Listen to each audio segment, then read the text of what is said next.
Imagine being the kind of guy or girl who earns Toyota Corolla money on a Tuesday, only to wake up on a Wednesday to discover that your salary has been increased to private jet kind of money. Now, that's not a metaphor, that's actually what happened to some people when the wine region of Champagne secretly moved some of its physical boundaries. Farmers living and working just outside the limits of Champagne went to sleep with their farm being worth a certain amount of money, and woke up the following morning to have that exact same farm worth more than 200 times what it was the day before. And all that because a few people moved a line on a map. At this point, you might reasonably ask, okay, but hang on, if that really happened, how come we haven't heard more about it? It sounds like a wild episode of Oprah where you get a jet and you get a jet and you get a jet. Except when Oprah did that, it became one of the most famous episodes in American TV history. And yet, we still haven't heard much about the supposed shifting boundaries of Champagne. So what gives, Han? Yeah, what gives? Well, part of the reason that the story is not very widely known is because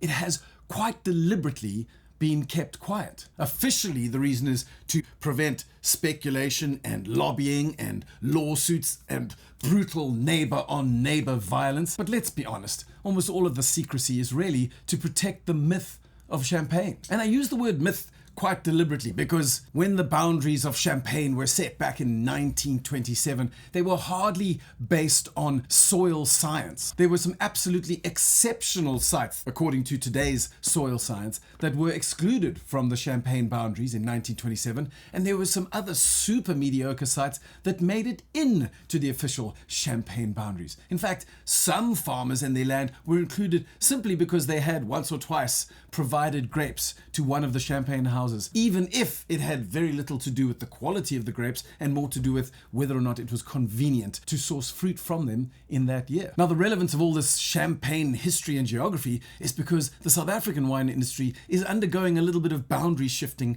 itself, although it's really nothing like what's happening in Champagne, because in South Africa, the boundary shifting is about broadening intellectual horizons. And only as a result of that are we seeing actual physical horizons broadening in the South African winelands. South Africa has some of the most advanced vineyard and site mapping capabilities of anyone anywhere in the world. And along with some really pioneering viticulturists and members of the South African wine industry, these teams are actively seeking out new sites, new combinations of terroir factors or markers to explore sites that may be better equipped than what we have now to deal with the ever increasingly erratic, wild swings of weather that climate change is bringing to the Western Cape. So what's happening in South Africa is definitely not accidental discovery, and it's certainly not some pragmatic decision to try and make sure that there are enough grapes to constantly feed the ever-growing global demand for Champagne. But rather, it's about seeing what the future holds and using all the technological capabilities at hand to smash prejudices and find out where the future's top vineyard sites may lie. Golly, what a splendid idea! One of the clearest examples of this is the way that vineyard sites are slowly spreading along the southern coast of South Africa as far west as Plettenberg Bay. We have the Goko River, which as of 2025 is the most recent wine of origin ward to be officially declared. And all along this coast, there are some enormously exciting sites emerging. One such site that is gathering a little bit of its own momentum is Plettenberg Bay, not least of all because it's an incredible place to live, but also because it seems to have all the markers of a great wine growing region. And so today's Hand Drink Solo Curious Wine of the Day is from Plettenberg Bay, and it is the Kay Monty Champu 2018 Vintage Blanc de Blanc Cap Classique. Kay Monty Vineyards may have started out as a property dedicated to the sport of polo, but by 2008 and 2009 there were already vast tracts of vineyards being planted, and their first two wines were a Sauvignon Blanc and an MCC. But it was the same pioneering mindset that saw them plant vineyards in the first place that also saw them take that adventure just a little step further, which is why they have now also planted Shiraz, Carignan, Grenache, Mourvèdre, all red cultivars that really no one else in the region has been brave enough to plant just yet. And so now, as of 2025, the Kay Monty wine range includes a Sauvignon Blanc, a rather unusual rosé, an MCC, which we're drinking today, and the region's very first Rhone-style red blend. The very first Kay Monty wines were produced in a neighboring estate's wine cellar, But since they've grown and strengthened their footprint, they've since built their own cellar, not only to make their own wines, but also to allow other small producers to come in and make their wines in the Kay and Monty cellar, which, if nothing else, tells you at the very least that there is some sort of gathering momentum and excitement that is blooming in the Plettenberg Bay wine of origin. Now, I talk about new energy and new producers blooming in the Plettenberg Bay wine of origin, but to say that Kay and Monty are part of something bigger is not just a prediction about the future, because there were producers who got there long before they did. Probably the very first estate to be registered in the area was Bramon Wines. And they were also the very first estate in South Africa, at least according to their viticultural team, to produce a 100% Sauvignon Blanc MCC. So they're not just also rands that are trying something different in a weird area, but they're actually taking the entire industry forward by using their cool maritime climate to produce wines that probably wouldn't have worked in too many other sites. Another estate that we have to mention is Newstead Wines, who also discovered after some terroir study and climate mapping that Plettenberg Bay has a climate not at all unlike some of New Zealand's most famous Sauvignon Blanc areas. And so this too is an estate that has focused on producing Sauvignon Blanc specifically, but also MCC bottlings. And Newstead have won at least 16 Michelangelo double gold medals over the last 10 or so years, proving that the wine region of Plettenberg Bay really is more than simply a sort of Western Front fringe Venus novelty.